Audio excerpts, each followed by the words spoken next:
Welcome to the DevOps Online Summit. My name is Tracy Reagan, and I am the CICD track chair.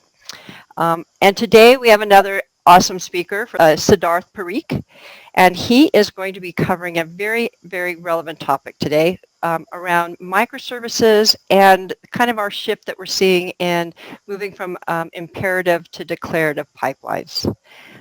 Siddharth, so thank you so much for taking on this task and presenting today at DevOps Online Summit. My pleasure, Tracy. So Siddharth has a very broad background. He's currently Vice President of Consulting and he leads in a DevOps Center of Excellence practice for a European bank.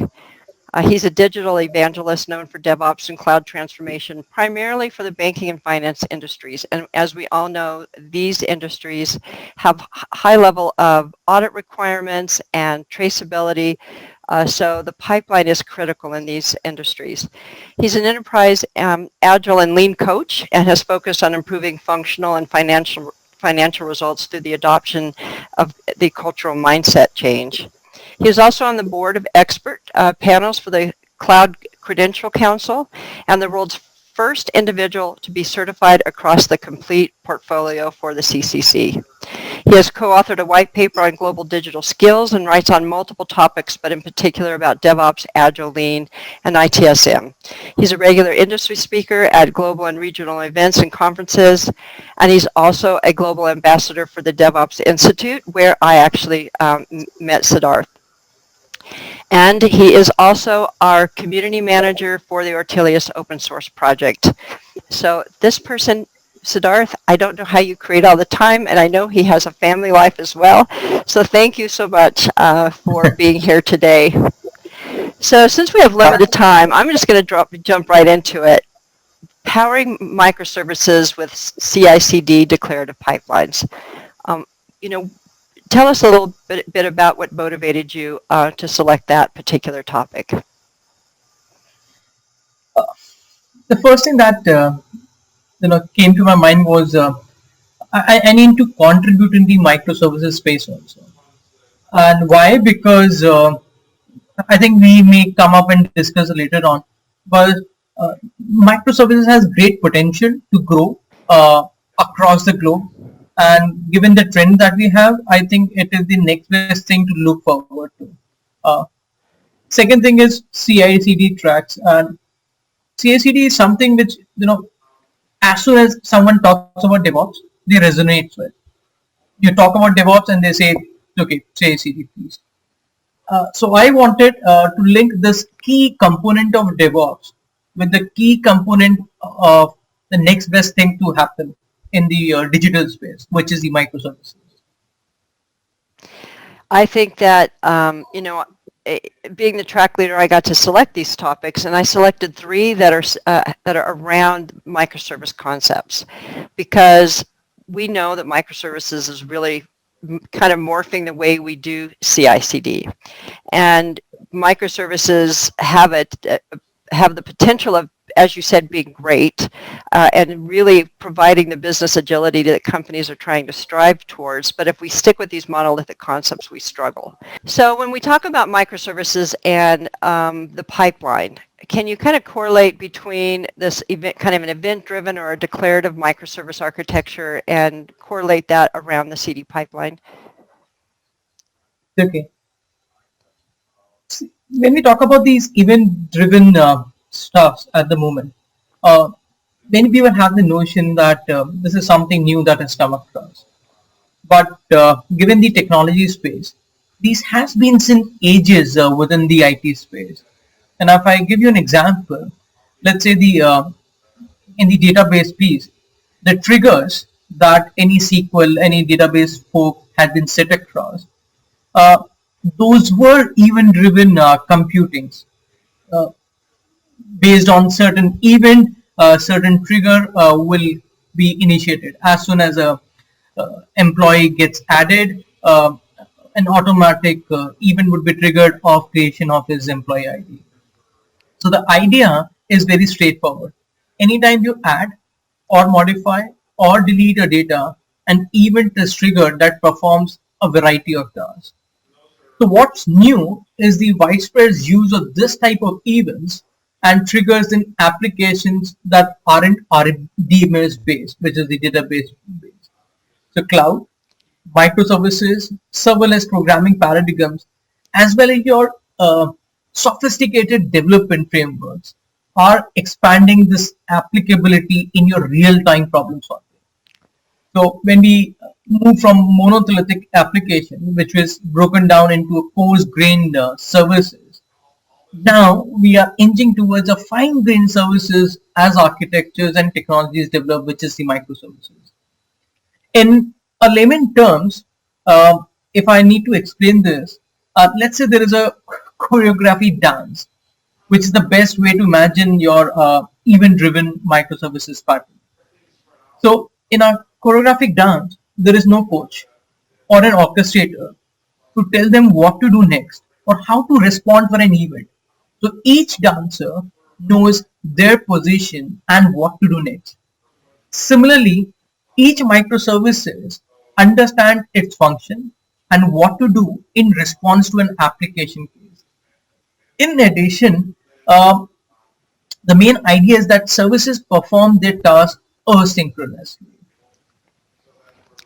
You know, I love that analogy. The dance analogy is awesome, but I have to say that I was speaking to somebody else who comes from the banking and finance world and talking about events, and they said almost the same thing as you did. They said, events have been around quite some time. Most of the financial industry lives off events. Think about Wall Street. Think about how we have implemented database triggers. So it's great that you bring that back to a kind of baseline, right? We've always worked with events, and we have other systems that are more declarative and know how to dance. And I think that's really what we're starting to struggle with in the CD pipeline. So when we talk about microservices and the workflow, we come across this choreography that you're talking about and this orchestration. What are your views in how to adapt and why? See, the microservices, and for all the audience, has the advantage of being extremely flexible and deployable. And why? Because thanks to our cloud-based models which are getting created nowadays. So microservices are self-contained deployable units that can communicate directly with one another as and when needed. So let me take an example of let's say a bank, because I come from a banking industry. Is let's say there's a bank, and that bank has an application that offers let's say some gifts of credit in return for using the app, of if you buy a certain product. And so the bank is on the lookout for, let's say, an exclusive deals to entice their customers to stay with them. Now there are several main steps from the customer's viewpoint. If you see, they need to include in buying the product through the app. They need to earn the credit for their future purchase, and also they have to use that credit after the purchase they have done. Now, both of these transactions can be done using your microservices choreography, which I've talked about, from the standpoint of view of the application. Now, it's great, when it works. But what happens if anything goes wrong? And it is difficult to see where the fault might be when there are lot many of services calls and no overall procedures is there. So what happens, let's say, during your buying process, or let's say what happens when your shopping system is down for some time, or let's say if you make a network call and it fails. So you have no idea why these things are happening. So let's say, is it possible that your machine did not receive the call back, and if the customer's account has been charged in some cases, how will your service may charge the account again if they try to buy those items back again, to cancel the previous transactions, to prevent your unhappy customers. So there are many things that needs to be cleaned down, and that is where these microservices flow comes, for which I'll giving this scenario for. So let's talk about the original question that you asked was about the microservices workflow. Now, there are mainly two types of workflow, and let me explain them in a more simpler words. And again, I'm sorry, I'll take up the analogy of example which I took of the dance earlier. So I mentioned to you that consider, so there are two sort of workflows in microservices. One is choreography, another is orchestration. Now, choreography is similar to your group of dancers, which is composing, let's say, a ballet on the stage. Microservices with loose coupling composes business processes without being aware of each other, communicating just informally by receiving and sending messages or the emails. On the other hand, orchestration is similar to an orchestrator conductor, guides the musicians and their instruments to perform each part. Now, developers in this case will know what the current state of a business process by using some level of high level solution that intentionally invokes and monitors each of your individual servers. Now, the point comes is which is to follow, which is better, whether we should be following orchestration process or a choreography. Now, as per the survey that was done by DZone, around 350 odd businesses, and they found out that 63% of them use microservices architecture to increase employee productivity and customer experience. And in the same survey study, it was also concluded that using orchestration engine in their microservice architecture provides more benefits. On the other hand, there was another study which was done by the Stack Overflow, and as per them, the businesses often using choreography method for their microservices without realizing it. So when a workflow follows a process orchestration pattern, there is often a point-to-point relation between events. Removing necessary events will be difficult since each of those links are sort of noted. So the choreography method, on the other hand, means that events do not speak to each other, but instead behave independently. So choreography does not involve active control while orchestration does. Now, it becomes difficult to choreograph when you're dealing with hundreds and thousands of processes, whereas orchestration makes it possible to control all your operations at once on a complete wider scale. So orchestration and choreography, in my view, don't have to be mutually exclusive. Choreography and orchestrations are uh, typically combined in a good architecture. So, to be fair, balancing these two forces without any experience is difficult. However, there has been a lot of proofs, and I've given you a few earlier, that this is the right path to take. So it is well worth your time.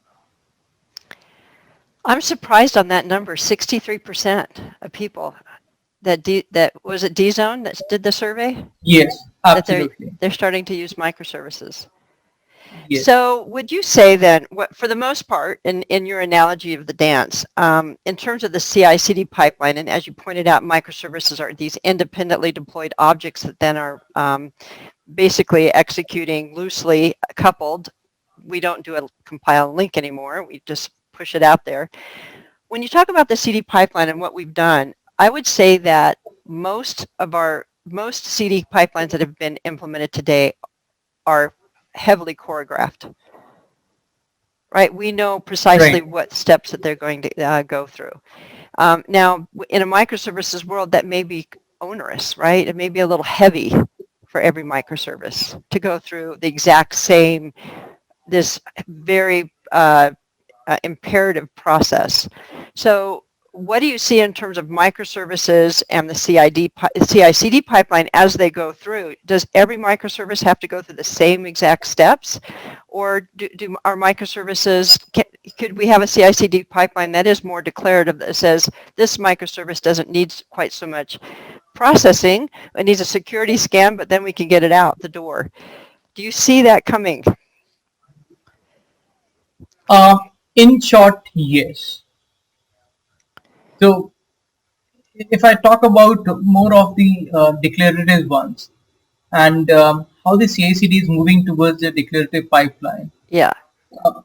is uh, there have been there have been a lot of growing emphasis on decentralizing your application development through techniques like which includes microservices. And because of microservices, this has necessitated the development of your new engineering practices that can handle pipelines as a code. So specifically, pipelines as a code can help speed up your processes of developing and gradually uh, delivering applications while uh, maintaining your consistencies.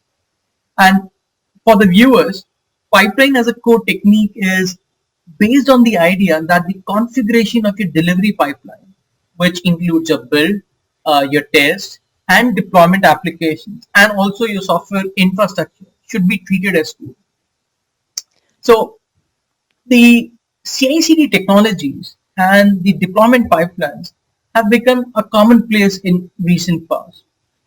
And the presence of pipeline as a code is quickly also becoming a de facto norm for your CI/CD execution.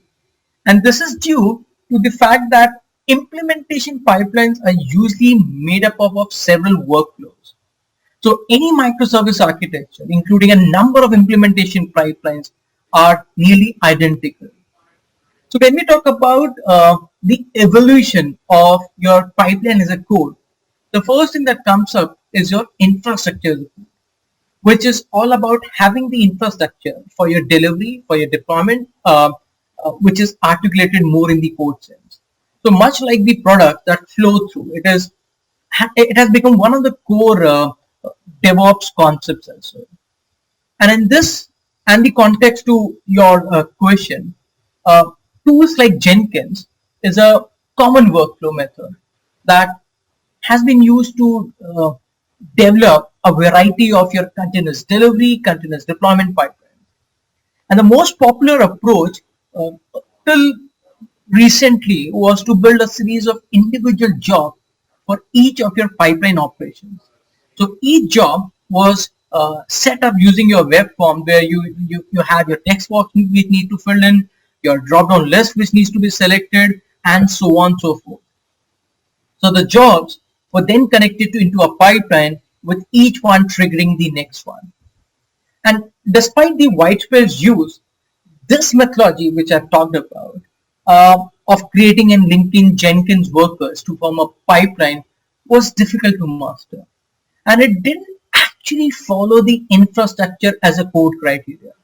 So within the Jenkins config environment, the job configurations were all saved through your in a format of your XML files. And what this meant was that the files couldn't be read, couldn't be changed directly. And the Jenkins application only served as a primary view and entry point.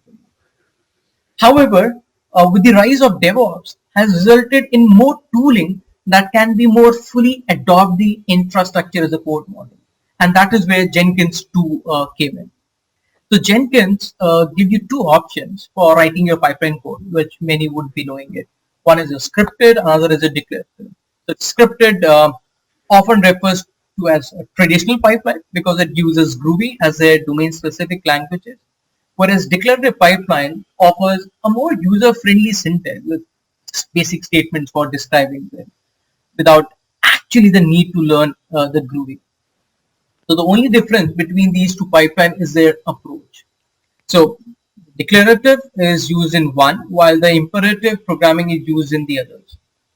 Now, for the question comes up is let's say I have a new project. So how do you select between declarative and scripted pipelines? And the declarative pipeline is, of course, yes, unquestionably the answer to that question. So for your CICD pipelines, the development industry in a recent past, and you will see that trend going forward also, is has largely shifted towards your declarative programming. Because what you only need is you only need, let's say in Jenkins, you only need your YAML pipeline, which is supported by your GitHub Actions or GitLabs also. uh, which is in a form of a declarative pipeline. So to sum up, pipeline as a code should be embraced, should be implemented as soon as possible by those dedicated to your CI/CD, and it can also aid in your development of your deployment pipelines while also reducing a number of overheads, which is the ability to keep track of the changes as they happen, is also essential for increasing your let's say efficiency and also reducing your breakdowns. So put your ITSM hat on for us and your banking, your experience in building these kinds of systems in highly regulated areas. Are auditors concerned about having a declarative process, or do they want that script so that they know exactly what's happened? Have you seen any pushback or concern? What are you hearing, and what do you think is going to happen in that realm? Um, ITSM hat also. I mean, in So, terms of just the audit trail and everything that we are, do they want bill of material reports? Are they still looking for kind of the same constructs when they go to audit these processes? You know, in the United States, we have this separation of duties requirement. Uh, and I always hear banks kind of pushing back in these newer kind of modern areas. They get a little worried because they can't see clearly what could happen. Have you heard anything from auditors that would say these declarative pipelines are just too loosey-goosey, so to speak? yes, I've seen that, and I think the problem lies with the technology space only. And why it is uh, they need to embrace the fact which we have been doing it is governance compliances are part of your working culture and it has to be there. Point one. Point two is with the sort of declarative pipeline that we have brought in and the number of automations in CI/CDs, I think we have sort of failed in creating a relevant artifacts which could subscribe to the norms or the expectations of these bodies. And the third point is, and I'm very much impressed with the study which I have done in the last few months, specifically what John Willis has done, is about how can you have more an automated governance in your whole flow of idea to value generation. And that is the viewpoint. So you don't have to run away from those compliances. You have to be as closer to them. And I think if you are as closer to them, and if we can generate what they expect to be, we will be in sync. We will be in harmony. So the ball is in the court of the technology folks. Interesting. I think that we, as we shift from this, as you call it, this, orchestrated dance to a more free-form kind of a dance, I think that there are going to be a lot of voices that could start piping in on what their opinions are. But as you said, hopefully we can start creating some of those declarative steps around governance so that we can start incorporating everybody in the CI/CD pipeline, that whole family. Angel Rivera from Circle CI was one of our speakers, and he talked about that, how important it was to bring in the entire family to build out that pipeline, including auditors and anybody who's required to do any level of governance. So take it home for us. We've been really talking about things of the future, but really, what do you see in microservice trends for 2021? I think I'll start with it. It is highly positive, and I was reading some time back many studies. For example, as per Statista, 54% of business uses the container technology system, which is Kubernetes, in some way in 2020. As per another study, which is MarketWatch, the global cloud microservice market is estimated to be 750 million something in 2020, which Wow. is projected to reach somewhere around 1.5 billion by 2026 and growing at a compound annual growth rate of somewhere around 12-13%. As per the other study uh, by someone, Modor Intelligence, the cloud service market was valued at 80 830 something million US dollars in 2020, which is expected to reach approximately 2700 million by 2026, with a forecast of somewhere around 20 odd percent. So in 2020, what I think is majorly all your architecture, which is monolithic, microservices, serverless, will coexist. And why they will coexist is uh, microservices will be more in the large scale enterprise development, whereas monolithics will be in your small scale areas, and serverless will be in your event driven or busty loads may happen. According to also MuleSoft, 91% of the organizations are using or planning to use microservices. As per Gartner, 65% of your financial services CIOs plan to increase spending on your infrastructure technologies such as microservices, APIs, and clouds in the coming year. So I would say, organizations like yours, Autolus, which is into microservices management platform, has a great future ahead.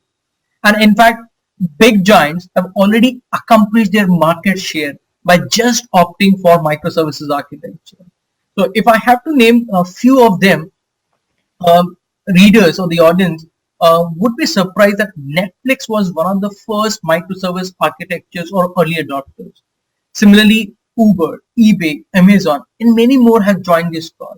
So microservices architecture is there to allow the developers to divide the services into your smaller chunks and work on them gradually. And so microservice architecture, as per me, has become one of the most mainstream trends that goes hand in hand with your cloud natives. I guess they're probably here to stay then. I would bet on that as well. And I'm glad you bring up the companies like Netflix and Uber because they were on the bleeding edge of microservices. And thank goodness they were because auto scaling has helped a lot, right? Especially when it comes to things like Netflix. Everybody's been sitting at home for the last year watching a lot of TV, and I'm sure that their auto scaling has saved them. Absolutely. Thank you so much for your time today. And for those of you who may not know, Siddharth is calling us from India, and it's really late there and early for me. And I really appreciate that he took the time to do a late Friday night interview. So thank you so much for doing this recording. Um, do you have any parting words of advice that you would like to end with? Um, I always end up with this: when you are in doubt or doing or not doing something, opt for doing it. You had another good parting word of advice for me around management once, and I have not forgotten it. You said something like, structure sets you free. And if we were to Absolutely. That's summarize it. what you just described, it is about structure. It's just is going to be in a bit of a different structure, and the analogy around the dance, I loved it. Thank you. Thank you so much. We appreciate your involvement in DevOps Online Summit.